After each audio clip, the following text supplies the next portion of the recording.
안녕하세요. 여러분들과 같이 오늘 수원에 대해서 공부할 저는 수원 2049 시민연구소장 유문종입니다.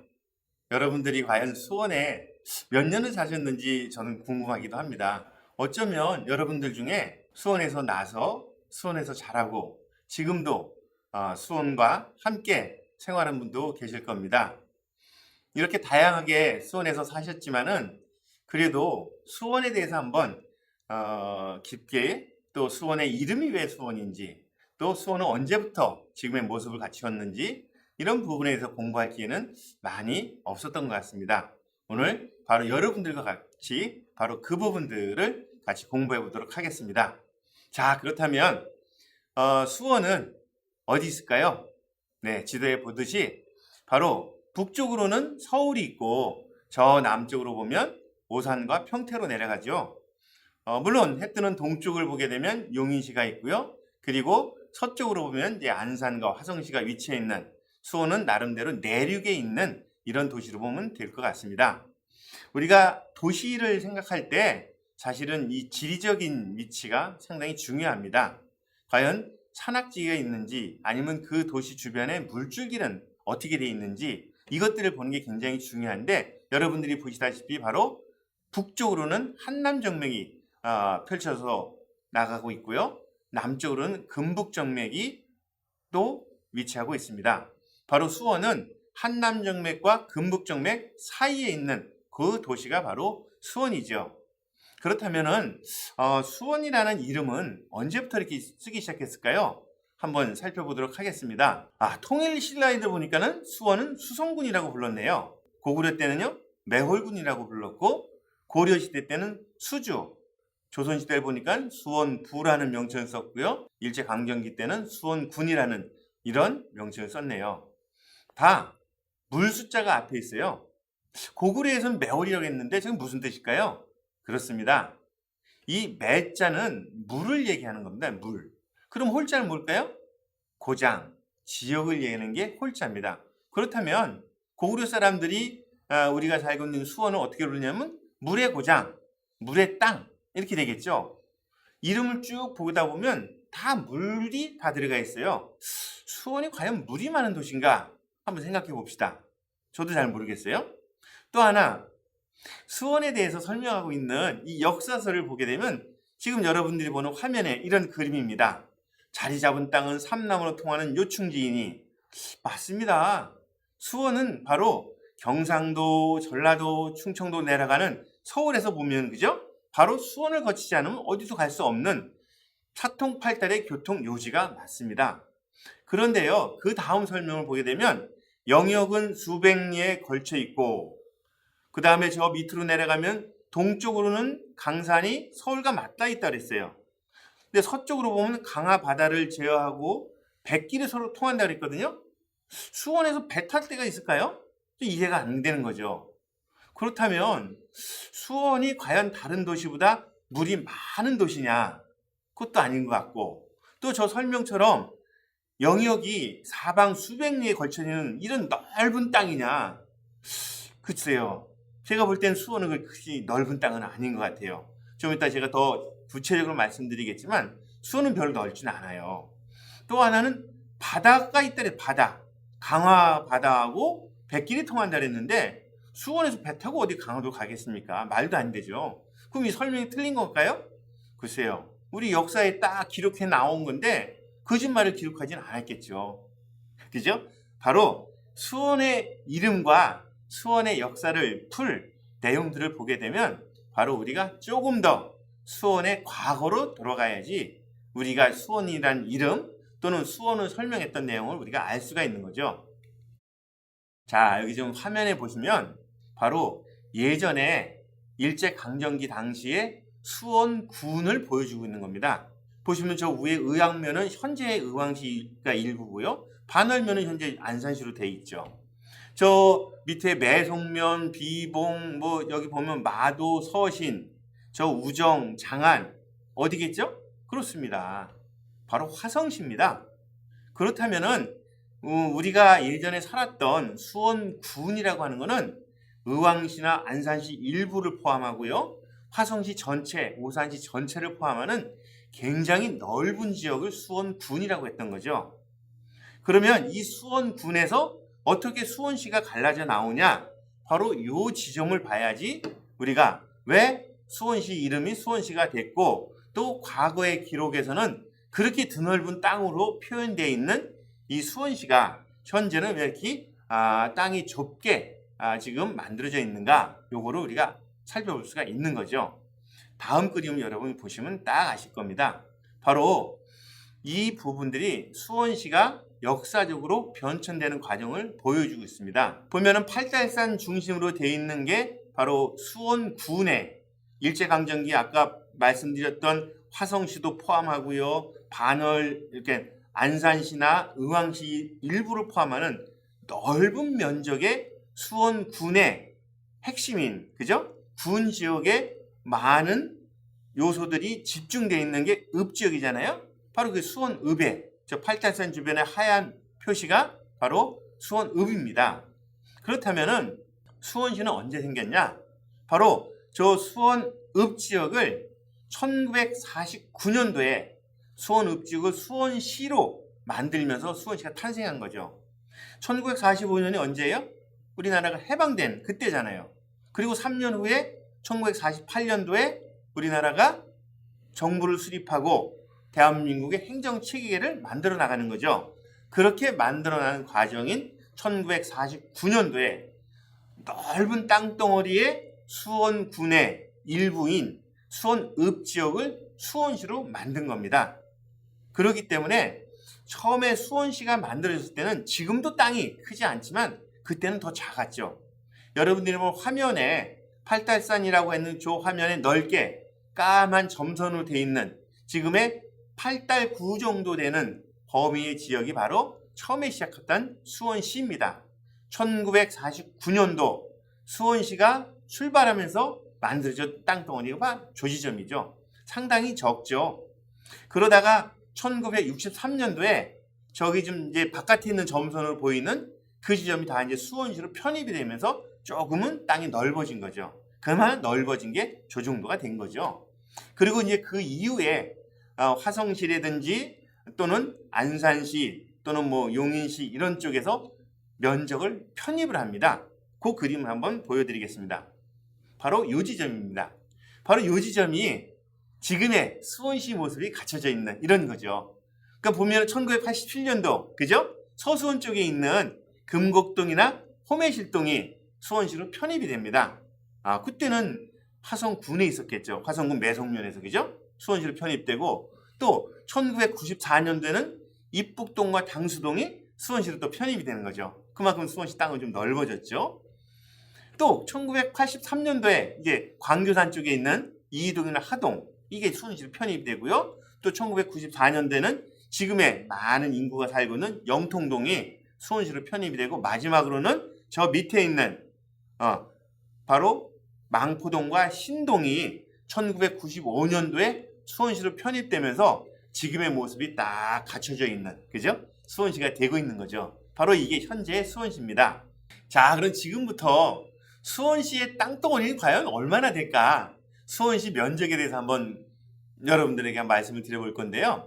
쉽게 얘기하면 이렇습니다. 수원시 저 북쪽에 보면 광교산이 있죠? 그 광교산에서 남쪽에 우리 그 황교동, 대한교동 있죠? 비행장이 있는데 거기까지가 11km로 생각하면 돼요. 11km. 그 다음에 동쪽에 영통 있죠? 영통. 거기서부터 서쪽에 칠보산 있는데 이 동과 서 끝을 또 11km 생각하면 돼요. 그렇다면 11 곱하기 11 하면 얼마일까요? 그렇죠. 금방 나오죠.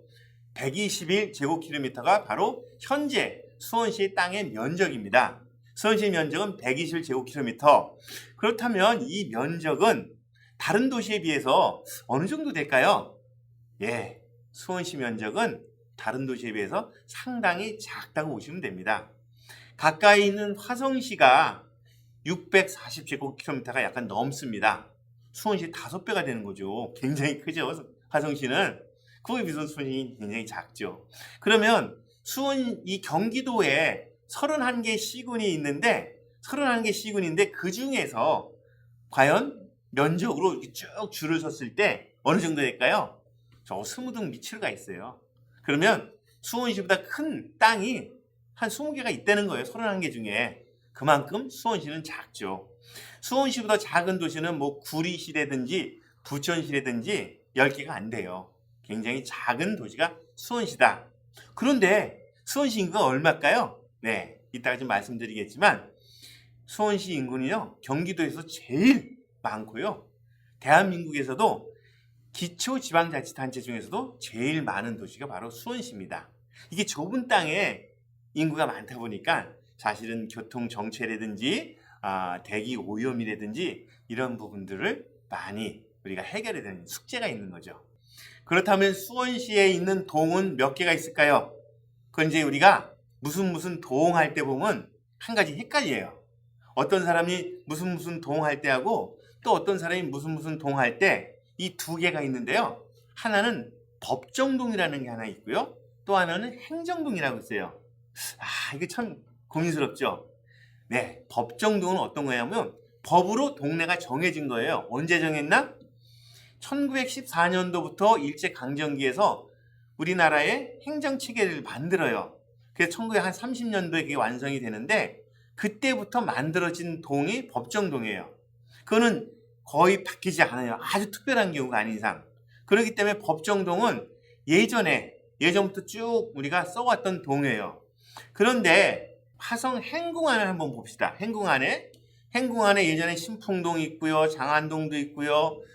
매향동도 있고 팔달로 1, 2, 3가도 있고 거기 동이 굉장히 많았어요. 그런데 그 안에 살고 있는 우리 수원 화성이죠. 수원 화성 안에 살고 있는 사람들이 자꾸 바깥으로 빠져나가죠. 이렇게 빠져나가면서 거기에 사람들이 숫자가 자꾸 줄어들어요. 그러면 인구가 주니까 어떻게 해요? 행정 서비스를 제공할 그런 서비스의 양도 줄겠죠. 그러면 예전에 장안동과 신풍동을 해서 신안동이 있었어요. 또 매향동도 있었고요. 팔창동도 있었고요.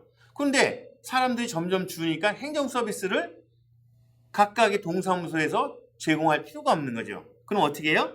그렇죠. 그걸 통합을 합니다. 그래서 이 지금의 행궁동이 만들어진 거죠. 지금의 행궁동이 만들어져 가지고 몇 개의 동사무소에서 행정 서비스를 제공하는 것을 한 곳에서 행정 서비스를 하는 거죠. 그래서 행정 서비스를 제공하는 여러분들이 지금은 주민자치센터 생각하면 돼요. 옛날 동사무소 생각하면 되는 거고요. 행정 서비스를 제공해 있어 만든 동이 바로 행정동입니다. 그래서 법정동은 인구가 많아지고 적어지고 간에 변하지 않아요. 그대로 남아있는 게 법정동이고요. 또 하나는 인구가 많아지면 어떻게 돼요? 행정 서비스 제공할 게 많아지겠죠. 그죠? 그렇다면 어떻게 해요? 똑같이 동사무소 하나에서 행정 서비스를 제공을 못하니까 동사무소 하나 더 만들어야죠. 메탄동만 처음에 있었어요. 그러다가 메탄동의 인구가 늘어나니까 메탄 1동과 2동을 나눠요. 근데 1동과 2동에서 또 생활하다 보는데 점점 더 늘어난 인구가 더 편입이 되고 이사 와가지고 그럼 어떻게 해요? 메탄 3동 또 만들어야 되겠죠? 동사무소 만들어가지고 행정 서비스를 제공해야 되니까 그렇게 되는 겁니다. 바로 이런 부분들이 여러분들이 우리 이동 노동자들께서 같이 활동을 하면서 다니면서 이게 동네가 이상하다. 그것들은 바로 법정동과 행정동의 차이를 이해하시면 이제 여러분들이 혼란스럽고 헷갈릴 건 없을 겁니다. 아시겠죠?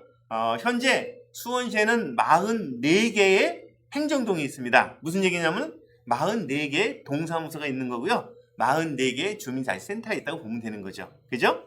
그럼 법정동은 몇 개냐? 옛날부터 정해진 법정동은 57개가 있습니다.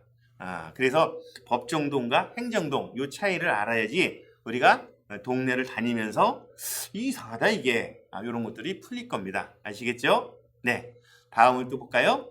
자, 여러분들 한번 화면을 잘 봐주세요. 바로 이게 현재 수원시 땅의 지도입니다. 제가 이제 강의를 할 때마다 이 지도를 딱 보여주고 여러분들 지도 보면 뭐가 생각이 나죠? 그러면 우리 초등학생들은 대답을 되게 잘해요. 손을 번쩍 들고 저요 하면서 대답을 잘하는데 이제 나이 한 40대고 50대신 분들은 꿍 쳐다보고 반한 것처럼 뭐 이렇게 제가 뭐 잘못했나? 이런 표정 짓는 게 있잖아요. 그죠? 여러분들 지금 그림을 보면 어떤 게 떠오를까요? 그쵸? 네, 맞습니다. 여러분들 떠오르는 것처럼 나뭇잎이 떠올려요. 나뭇잎. 손바닥 같은 나뭇잎이. 근데 나뭇잎이요. 우리 인맥이라고 있잖아요. 물을 공급하는 거죠.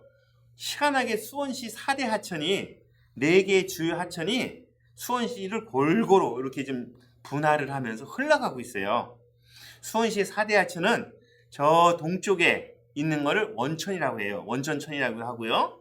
그 다음에 광교산 끝에서 맨 꼭대기에서 시작돼 가지고 수원을 딱 가로질러요. 수원 화성도 이 수원천이 싹 가로지르고 있죠. 그게 바로 수원천입니다. 그 다음에 동쪽으로 보면 세 번째가 되겠죠. 서쪽으로 보면 두 번째고요.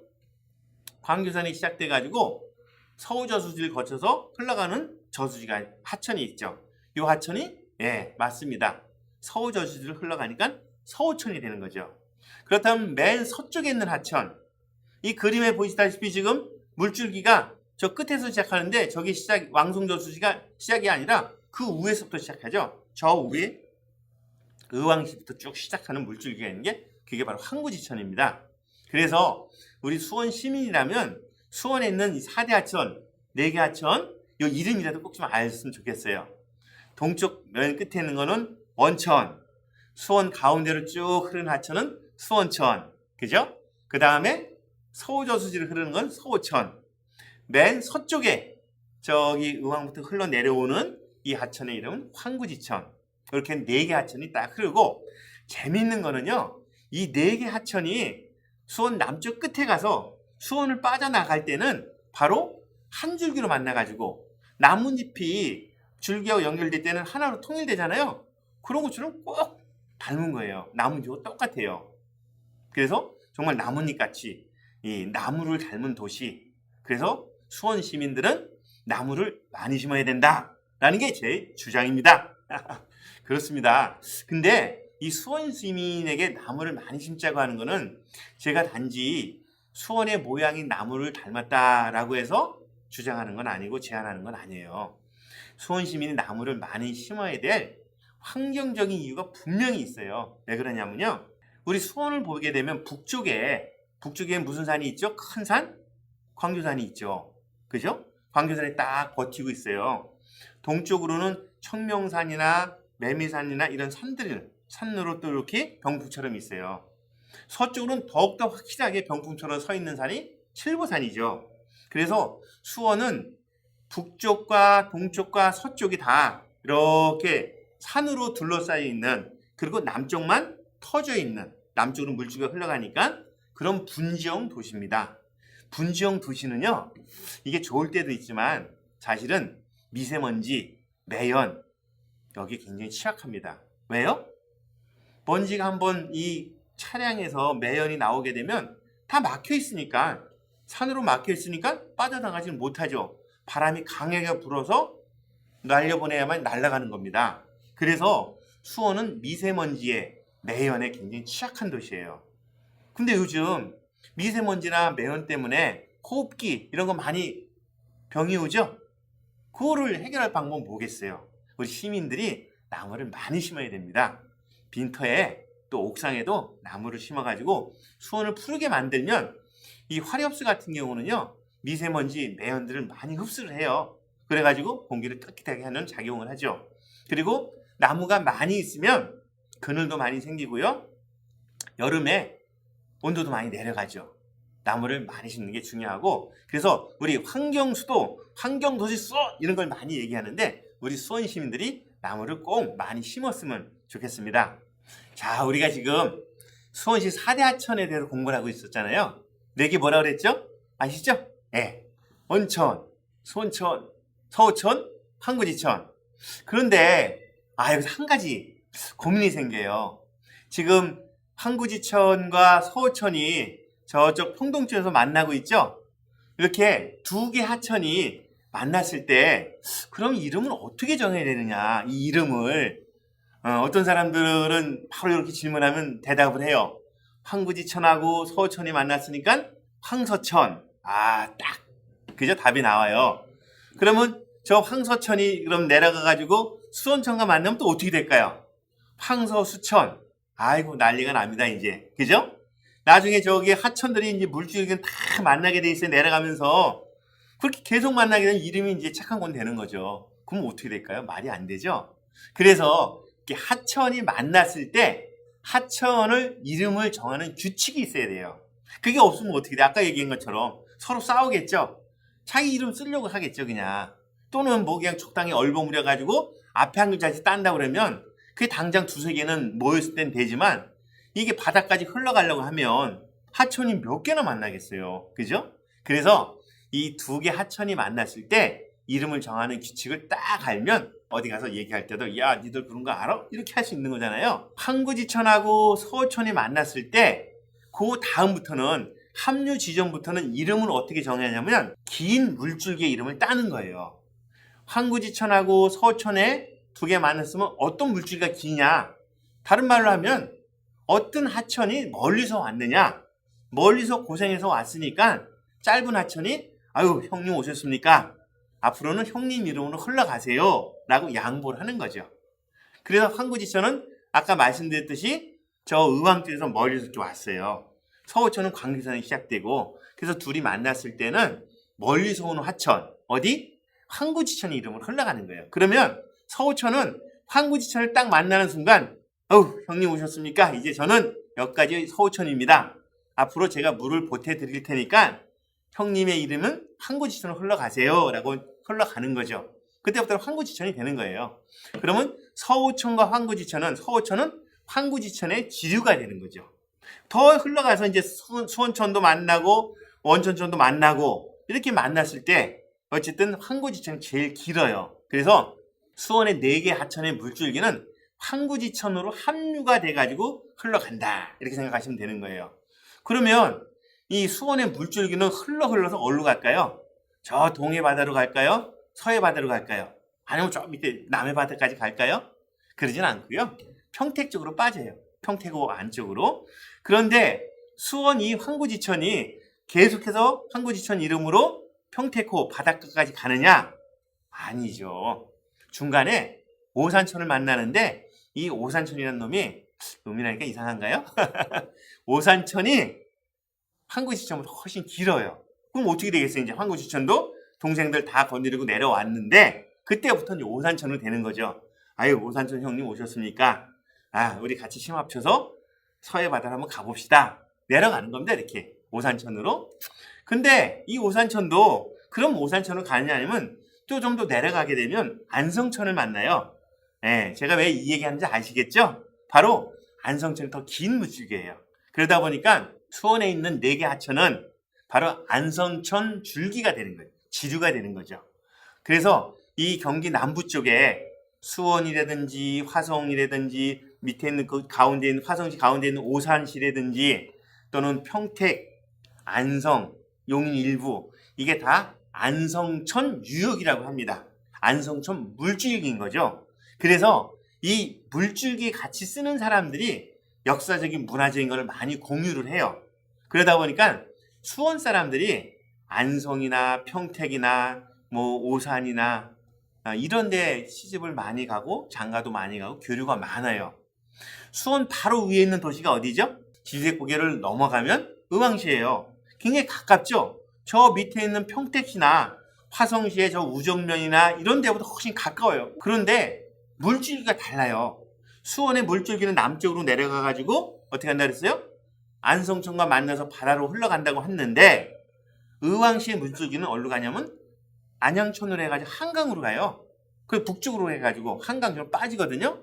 그러면 의왕시에 있는 시민들이나 옛날부터 안양시나 이런 사람들은 서울 쪽하고 교류가 많겠죠. 왜? 물줄기 따라서 사람들이 많이 이동도 하고 물류도 그렇게 흘러가니까. 그래서 예전에 보게 되면 주변에 경기 남부 쪽에 평택이나 화성이나 이 뭐 오산이나 이런 쪽하고 우리가 수원시가 교류가 많지 의왕이나 안산하고 안양 이쪽 지역하고는 좀 교류가 덜했던 그거는 왜냐하면 이 물줄기가 흘러가는 대로 사람들이 문화가 형성되고 역사가 이루어지기 때문에 그렇게 된 거다 생각하시면 되는 거예요.